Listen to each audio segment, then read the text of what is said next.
Hey, Frank and Arlo. Grandpa coming to you from Signal Mountain, Tennessee.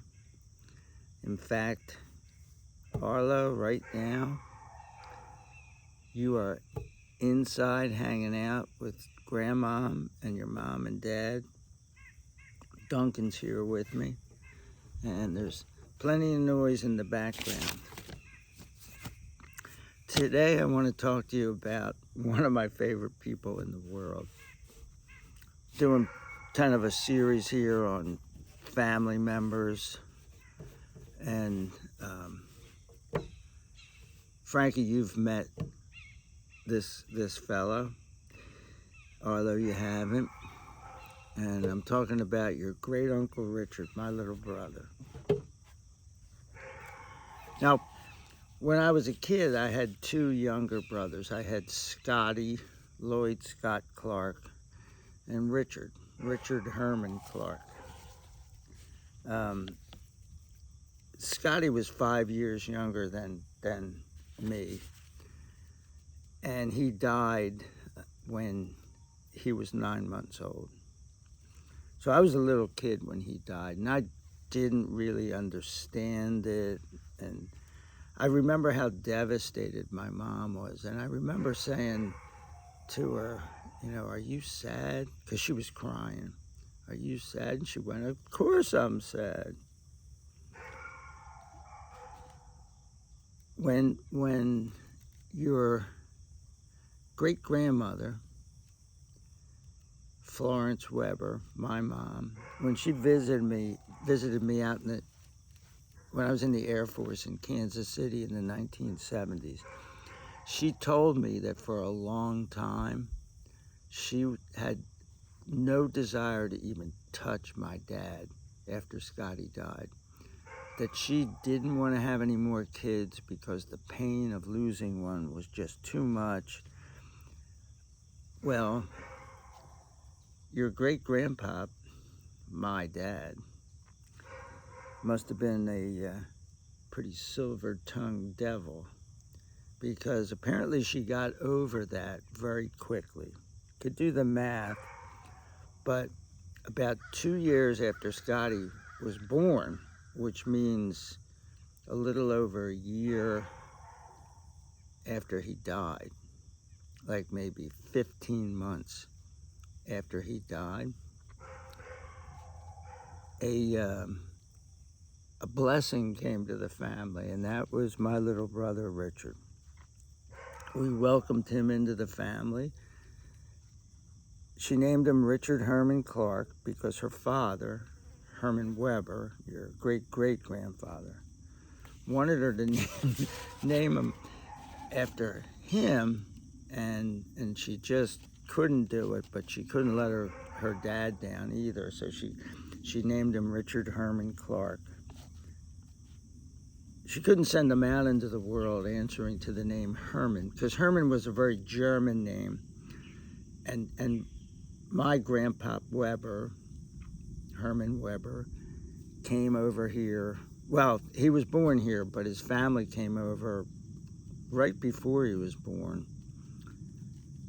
from Germany. The family had to learn English. His older brother, Joe, had to learn English. And they said, no, we're not going to have any English in the family, but or any German in the family.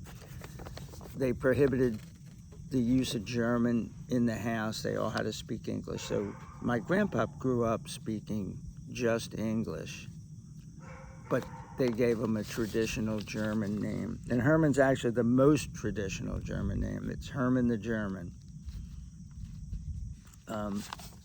Richard is 7 years younger than me, and because he's younger than me, I'm worried about what he's going to say at my funeral, because out of all the people in the world, even including your grandmother, he probably knows the most about me.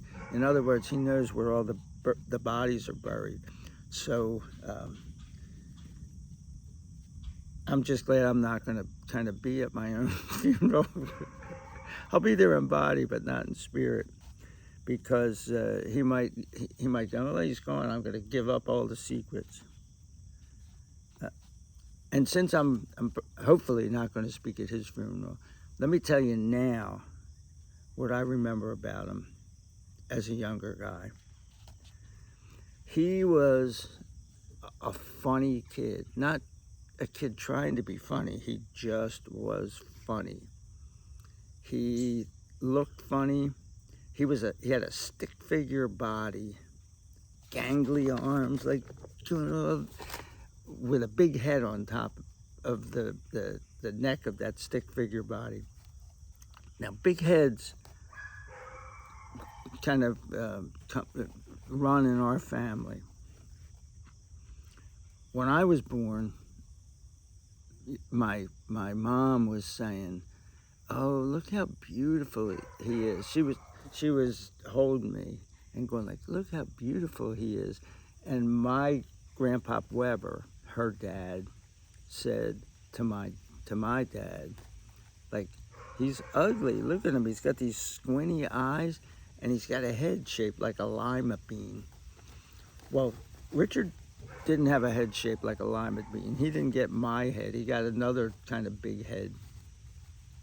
And I remember I was reading recently in the book Ulysses about this woman, Mrs. Purefoy, giving birth to this child, and it was a very, very painful birth, and it wound up,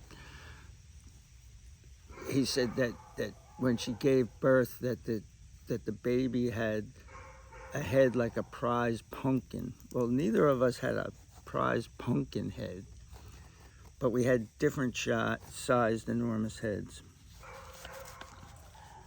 Ever since he was little, Richard said funny things. My mom was really, really into Ella Fitzgerald. And Richard thought that her name was Elephant Gerald. She thought that Ella Fitzgerald was this guy that looked like an elephant. And also there was a guy on TV named Mike Douglas, and Richard one day called him Mike Dickless, just out of nowhere. "Are you watching Mike Dickless?" What? My mom gave him the nickname Clyde Klutz because he would fall down. That's also a family trait. I do it, and he does it. He currently still falls down. There's a whole bunch of things on Facebook about him falling down. Our dad did it. I guess we went back to, when they got here on the Mayflower, they fell off the Mayflower.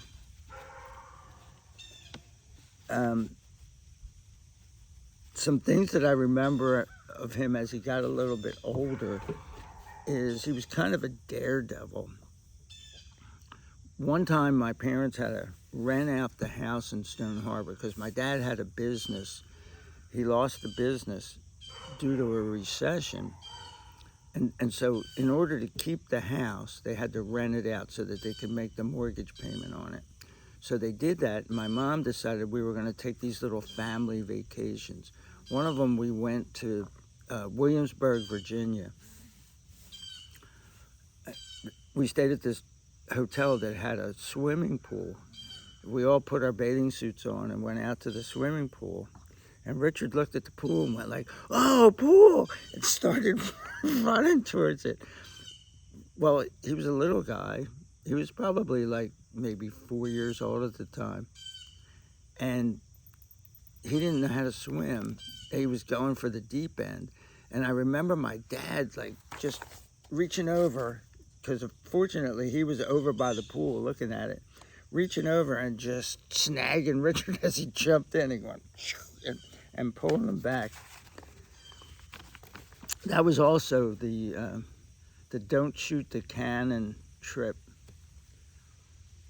In Williamsburg, they put on a reenactment of what was happening during the Revolutionary War and the militia. And so every day they like shoot the cannon, I guess at noon, and you go downtown, the colonial soldiers march in, they're playing the fifes and the drums and all. They come down the street and they shoot the cannon. So the first day, we went and watched it, and everybody's standing there watching it. No, we knew kind of what was going to happen because they had a cannon there, and this guy standing there with a wick thing, getting ready to light the cannon. But Richard didn't know. Then all of a sudden, boom! The cannon goes off, and Richard starts screaming and crying. So he was a smart kid. The second day we went and watched it, and he realized, like, oh, these dudes are marching in. There's the guy next to the cannon, and he started yelling, "Don't shoot the cannon!"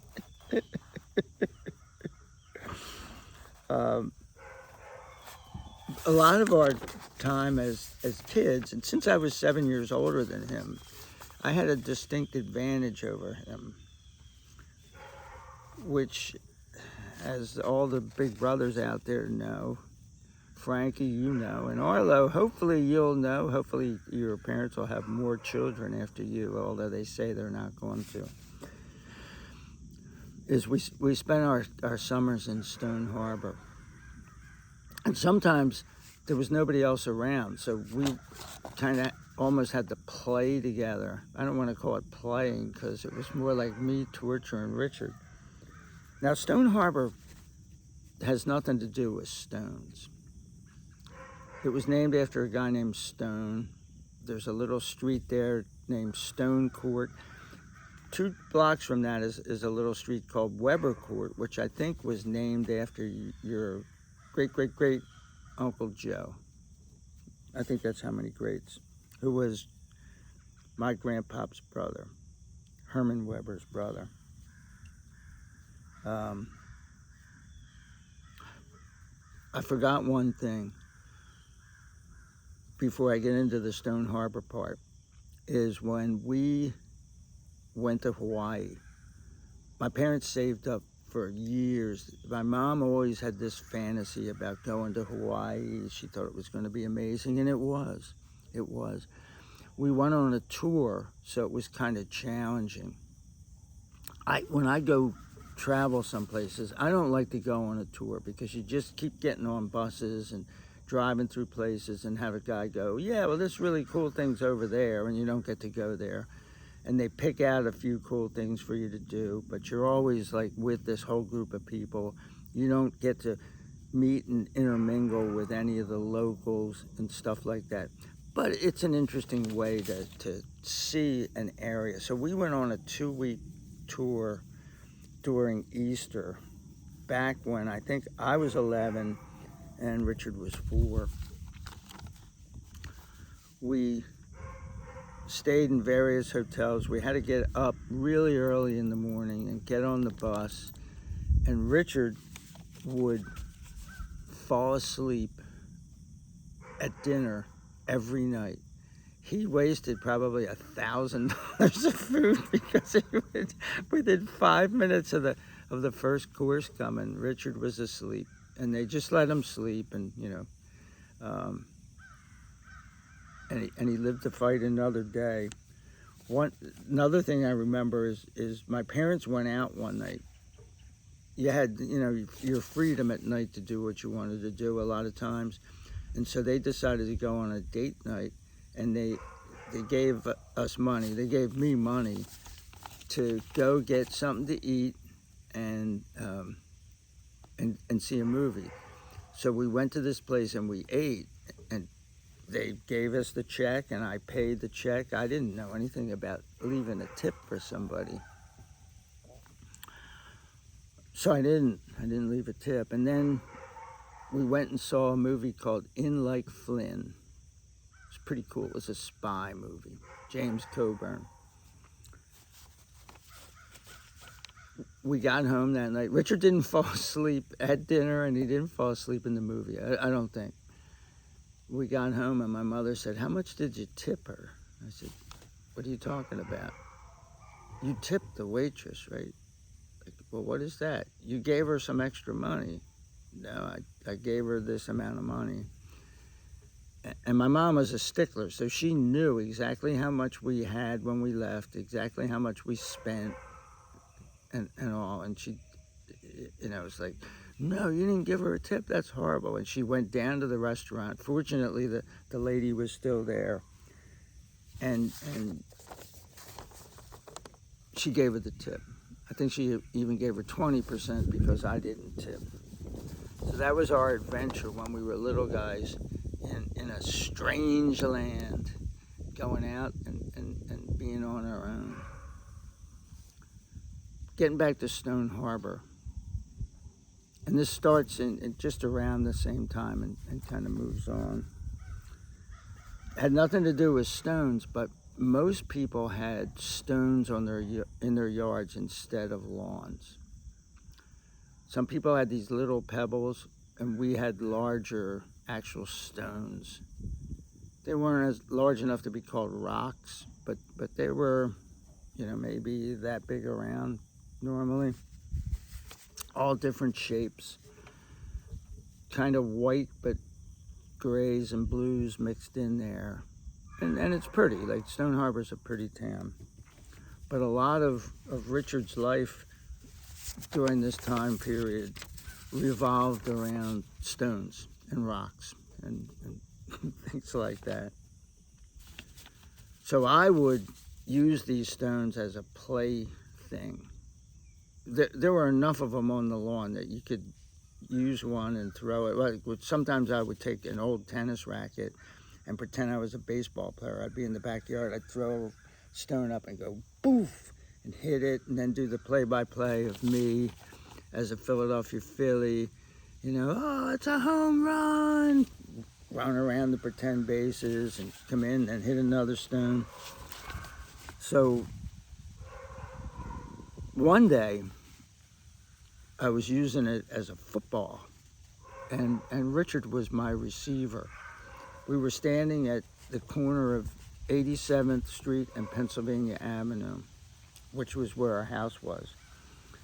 And I said to Richard, go out for a pass. And he knew what that meant. I guess he was around 4 at the time. I was thinking about it as I prepared this. And although he was a little bit older than you are now, you're getting ready to have your 3rd birthday in like 3 months. He was older than that. He was old enough to know, like when I said go out for a pass, that he should run, but he had no idea about what going out for a pass was. And I was old enough to know how to throw a stone, but I didn't teach him what he was supposed to do.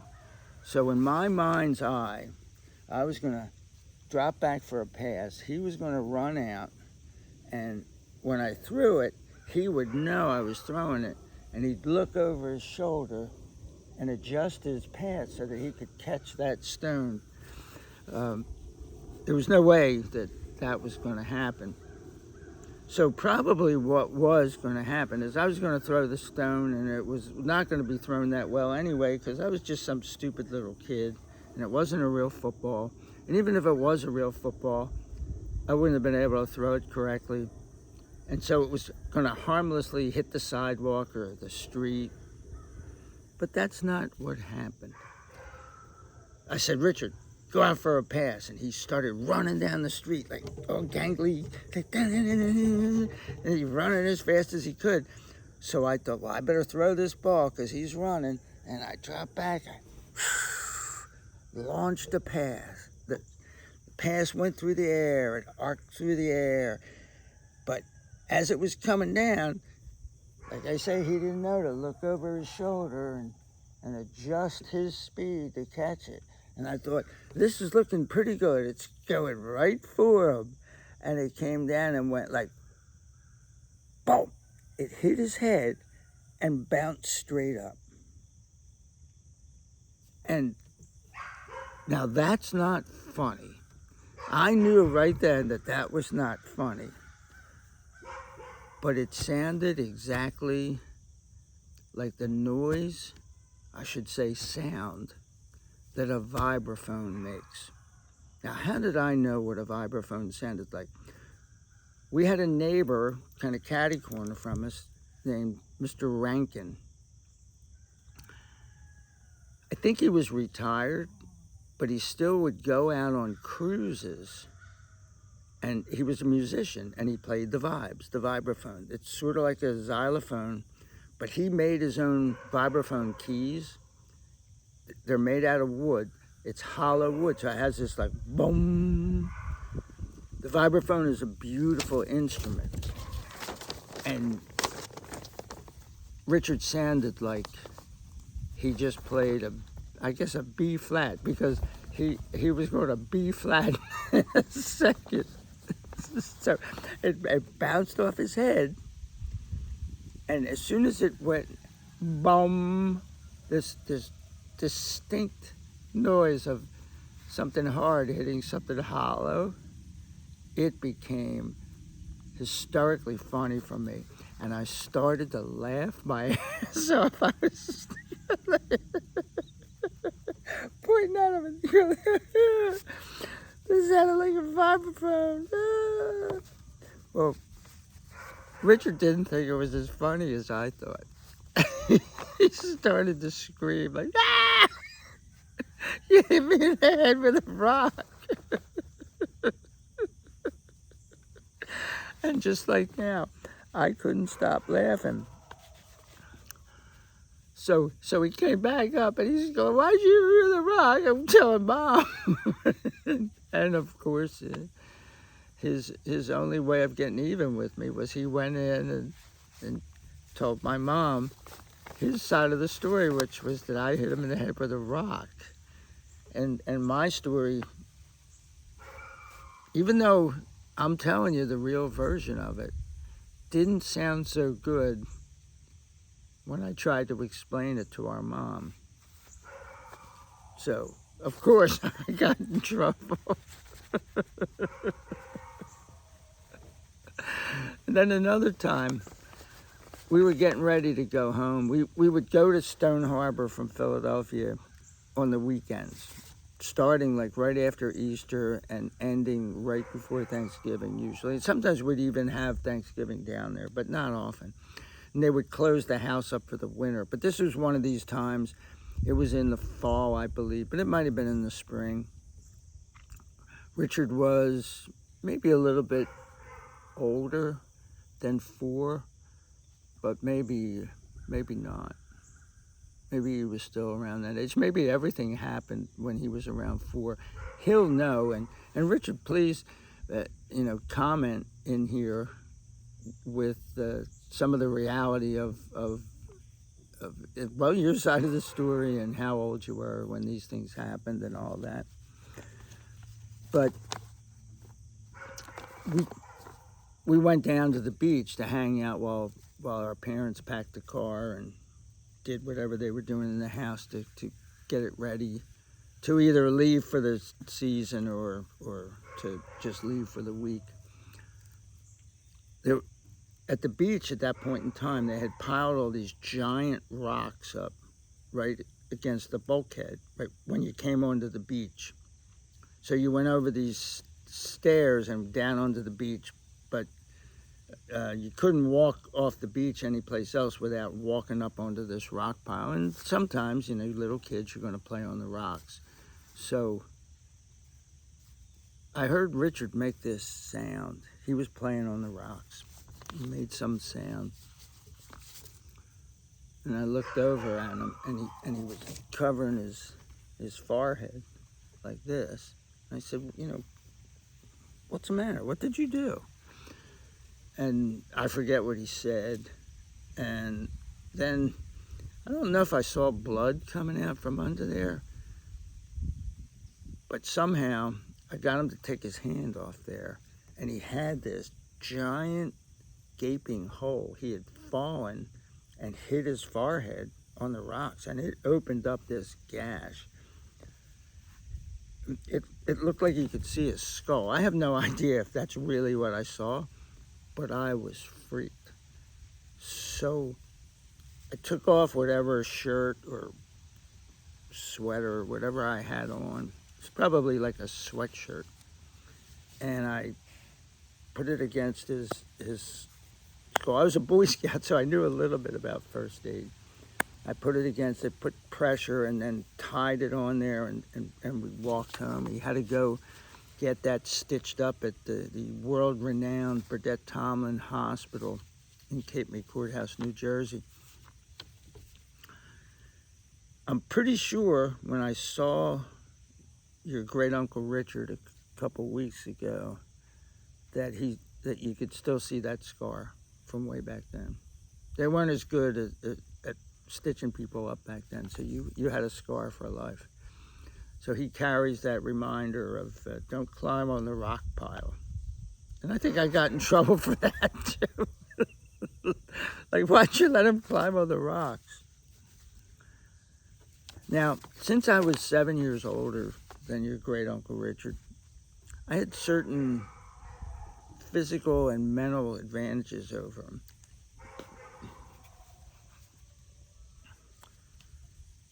We would, like all kids do, we would think up games to play to pass the time. If we didn't have a real game to play, we would make one up. And I made up a game called sock ball, where I tied up a sock or maybe a couple socks and made a basketball out of it. We couldn't dribble it, which was better because I had more of an advantage if we just held on to it. And the goal was to get 2 points by getting a basket in the trash can with it. Oh, I mauled him. I was the Shaquille O'Neal. You'll have to look him up in ancient history textbooks. If they still have ancient history textbooks, Arlo, when you get old enough to read. But he was this giant, dominating center. I was the Bill Russell, the Shaquille O'Neal, and the Wilt Chamberlain, and Kareem Abdul-Jabbar of sockball combined against Richard, because I dwarfed over him. I would use my body the way that these basketball players do to get an advantage and block his shots. And at first he didn't understand why I always won these kind of competitions. There was another one. We'd go fishing, and he would go like, "You always catch more fish than me." And I told him that's because I was a better fisherman and I was smarter than him. But really it was because he had one rod with one hook on it. And I think I was the one baiting that hook. So he'd get bait when I had time to give him bait. And I would have 2 rods that each had 2 hooks on them that were getting baited right away when they lost the bait. And as we got older, I could always beat him at real games like darts and pool. But by the time that was happening, he was becoming smarter. But it was a long process for him to get smarter. Every once in a while, he would do something really stupid. Like on his senior prom night, he got drunk and he started to get sick. My bedroom was on the side. It was an old doctor's office in the house at 2176 East York Street. It was the easiest bathroom to get to. It wasn't a full bathroom. It had a sink from the doctor's office and then a little toilet, that had a door. And it was attached to what had become my bedroom. And as he started to get sick, he came in the house, came into my bedroom, and didn't make it to the toilet and threw up on the floor. So that woke me up. And I'm like, "What are you doing?" He was in a prom, the outfit and all that kind of stuff. I was like, "What are you doing?" He said, "I got sick." I said, where were you when you got sick? "Oh, I was in a car." It's like, you idiot. You got sick and you came inside to throw up.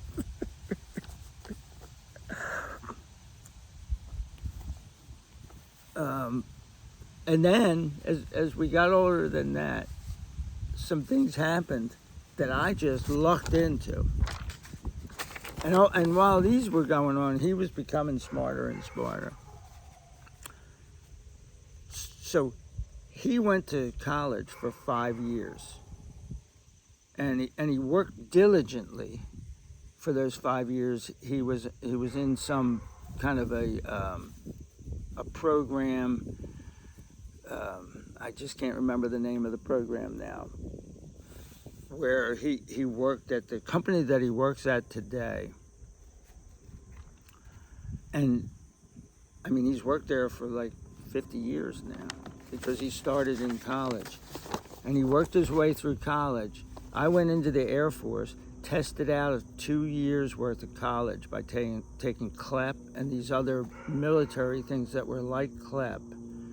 And by the time I got out of the Air Force, I graduated, which means that I started way after him and I graduated before him. You say, well, why is that a big deal? My dad was the first person in his family anyway. I don't know about my mom's side of the family, but I'm pretty sure on either side of the family, he was the first person to go to college. He went to Temple University and took some courses. So whoever graduated first was going to be the first college graduate in the family. And it really should have been Richard. But I lucked into it. And then another thing happened. He was getting married. He went through the whole process of going through the dating process and getting engaged and waiting a while to we're going to set the date and we're going to save money and we're going to have a venue and all this kind of stuff. So his wedding day was coming up, and you guys' grandmother, not Rosalind, my wife, but Marcia, who I think is still Marcia Clark. I don't think she ever got rid of my name, but she started off as Marcia McConnell. So your maternal grandmother and I were boyfriend and girlfriend at the time. I became a police officer. Frank was born already. He was born at a hospital in Kensington, St. Mary Hospital. And we used a midwife program. Tom was on the way, and he was getting ready to come very quickly. So when I joined the police department, I was in the police academy, and one day these people came in and said, here's the health programs that we have. And I went up to the guy and I said, look, here's my situation. My girlfriend and I have one son, and we have one on the way. So I want to get him covered and then make sure that this baby can be born in a hospital. And the guy said, I'll make a deal with you. If you can show me a marriage certificate before that baby is born, then we'll cover the birth and we'll cover the other child, we'll cover your wife, and everybody will be covered by the police and fire medical clinic, I think it was called. So I did that. So Richards was going to be on, I want to say Sunday, but usually they don't do them on Sunday, so maybe on Saturday. Well, Friday night, me, my girlfriend Marcia, Frankie, as a little kid, Aunt Sis, and my mom, I don't think Dad, we all drove out to this place called Yerkes. It was a wedding chapel in Upper Darby, Pennsylvania, I think. And I got married right before him. Now, that wasn't the first time I was married, but it was sort of like upstaging. Hey, here's this almost shotgun wedding happening right before my legitimate wedding. Now, as he got older,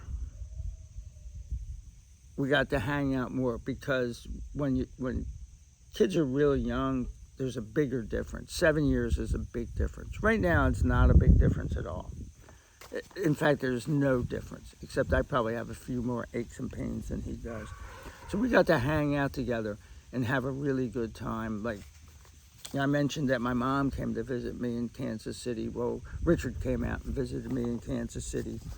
We had a good time. I worked in the base operations at the airfield at Richards Gebauer Air Force Base. So Richard got to hang out in there with me. He got to go out in the base ops vehicle and go for a ride with this weird guy. I think his name was Sergeant Sykin. And he kept going woo woo woo woo or something over the loudspeaker, because they had a loudspeaker so they could say, get out of the way, in times of an emergency. So we had a good time doing that. We went out to eat. I think we had Thanksgiving at another woman airman's house. I forget who that was. Another time, when he got older than that, he started doing this thing for work in DC. So I got to go there. We hung out. We went to see a hockey game. It was the Capitals, I think, versus the Vancouver Canucks. And we don't get a chance to hang out that much, which is sad. We don't live near each other. We never chatted on the phone a lot or anything like that. We're not from that kind of a family, really. And we've gone our own separate ways. But I suspect he does less and less stupid things now and more smart things, because even though I could always beat him at games, and trust me, Richard, I still could, he became smarter than me. Peace out, guys.